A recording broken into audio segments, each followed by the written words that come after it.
আসসালামু আলাইকুম। আজকে আমি আপনাদের দেখাবো আমার শখের ছাদ বাগানের ১২ মাসি আম গাছ। এই জাতটা হচ্ছে আপনার চায়না ড্রপ। এটা ১২ মাসই হয়। এই যে দেখেন আম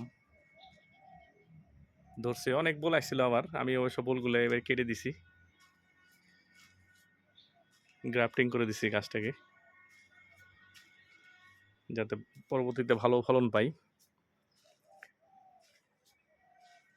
তো এই আম মোটামুটি বেশ মাঝারি সাইজের, খুব বেশি বড় হয় না, মাঝারি সাইজের হয়, খেতেও সুস্বাদু। এটা বছরে ২ বার ৩ বারও হয়। এই দেখেন আমার ছোট আছে, অনেক মুকুল আসছিল, কিন্তু আমি আপনার পোনিং করে দিছি, মানে ডালগুলা সব কেটে কেটে দিছি আর কি। এই গাছটারও বয়স আনুমানিক ৫ থেকে ৬ বছর। আমি হাফ ড্রামে রোপণ করেছি ছাদ বাগানে, দেখেন।